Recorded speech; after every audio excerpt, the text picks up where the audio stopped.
अनिरुद्धाचार्य प्रेमानंद जी महाराज के बयान के बाद अब धीरेन्द्र शास्त्री ने मुस्लिम महिलाओं पर ऐसा बयान दे दिया है जिससे लग रहा है कि आने वाले टाइम में फिर से नया विवाद पैदा हो सकता है। जी हाँ, उन्होंने एक बयान में कहा है कि दुर्गा बनो काली बनो लेकिन बुर्के वाली मत बनो। यानी उन्होंने सीधे तौर पर निशाना साधा है मुस्लिम समाज की महिलाओं पर। वही उनके बुर्के पर दिए गए बागेश्वर धाम के बयान पर इंदौर की पार्षद और कांग्रेस नेता भड़क गई है। उनका बयान भी इस वक्त खूब वायरल हो रहा है।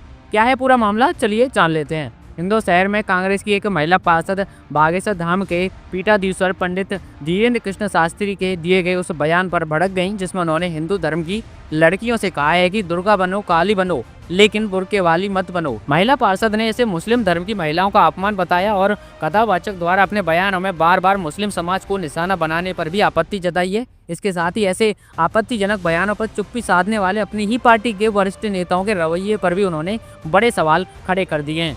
बागेश्वर बाबा के बयान पर यह आपत्ति इंदौर के वार्ड क्रमांक 39 से कांग्रेस पार्षद रुबीना इकबाल खान ने जताई है। दरअसल पार्षद रुबीना धीरेन्द्र कृष्ण शास्त्री के उस बयान से नाराज दिखी जिसमें उन्होंने बुर्के वाली महिलाओं को लव जिहाद से जोड़ दिया था। उन्होंने तीखे शब्दों में कहा है कि धीरेन्द्र कृष्ण शास्त्री को यह अधिकार किसने दिया है कि वो बुर्के वाली महिलाओं पर टिप्पणी करें। इसके लिए उन्हें माफी मांगनी चाहिए। लव जिहाद कुछ गिने चुने लोग फैलाते हैं, पूरे समाज को दोष देना बिल्कुल गलत है। उन्होंने आगे कहा है कि धीरेन्द्र शास्त्री ने हिंदू धर्म की लड़कियों के लिए कहा है कि दुर्गा बनो काली बनो लेकिन बुर्के वाली मत बनो। उनके इस बयान को अपमानजनक बताते हुए रुबीना ने कहा है कि बुर्के वालों ने आखिर किया क्या है। अगर किसी आदमी ने गलत किया है तो उसके लिए कहा जाए, लेकिन इन सब में बुर्के वाली कहां से आ गई। महिला पार्षद इतने पर ही नहीं रुकी, उन्होंने साध्वी प्रज्ञा ठाकुर को लेकर भी खुलकर नाराजगी जताई। उन्होंने कहा है कि मालेगांव ब्लास्ट में भी बरी होने के बाद से ही प्रज्ञा ठाकुर मुसलमानों को बदनाम करने में लगी हुई है। इसके बाद रुबीना ने अपनी ही पार्टी पर सवाल खड़े करते हुए कहा है कि जब ऐसे मुद्दों पर जवाब देने की बारी आती है तो कांग्रेस नेतृत्व खामोश हो जाता है। कांग्रेस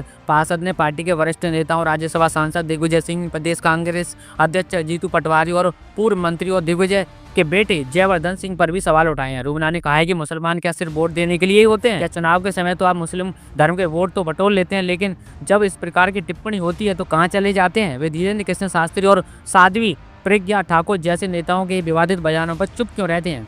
रुबीना ने ये सारे आरोप आपको बता दें कांग्रेस द्वारा आयोजित एक प्रेस वार्ता के दौरान लगाए थे। बता दें कि पंडित धीरेन्द्र कृष्ण शास्त्री ने हाल ही में बुरहानपुर में हिंदू बेटी की निर्मला को लेकर एक बयान दिया था, जिसमें उन्होंने कहा था कि देश में कई तरह के जिहाद चल रहे हैं, थूक जिहाद, जमीन जिहाद और लव जिहाद। कुछ कुंठित और संकुचित मानसिकता के लोग हिंदू बहन बेटियों को प्रेम के झांसे में फंसाते हैं और जब उनके मंसूबे पूरे नहीं होते तो वे उन्हें मौत के घाट उतार देते हैं। इसके बाद उन्होंने हिंदू धर्म की लड़कियों को नसीहत देते हुए कहा है कि हिंदू धर्म की लड़कियों दुर्गा बनो काली बनो लेकिन कभी भी बुर्के वाली मत बनो। अब उनके इस बयान पर काफी ज्यादा विवाद बढ़ता जा रहा है। फिलहाल कांग्रेस पार्टी की एक पार्षद ने उस पर आपत्ति जताई है और देख के लग रहा है कि ये विवाद अभी जल्दी थमने वाला नहीं है। फिलहाल ये देखने वाली बात ये होगी कि पंडित धीरेन्द्र कृष्ण शास्त्री के बयान पर आगे अब और भी पार्टी के लोग क्या प्रतिक्रिया देते हैं या मुस्लिम समाज के लोग क्या प्रतिक्रिया देते हैं। फिलहाल आज की खबर यही थी। अब सब लोगों का इसके बारे में क्या सोचना है, अपनी राय हमें कमेंट करके जरूर बताएं और आगे भी देश दुनिया की और भी तमाम खबरें पाते रहने के लिए हमारे साथ जुड़ जाइए।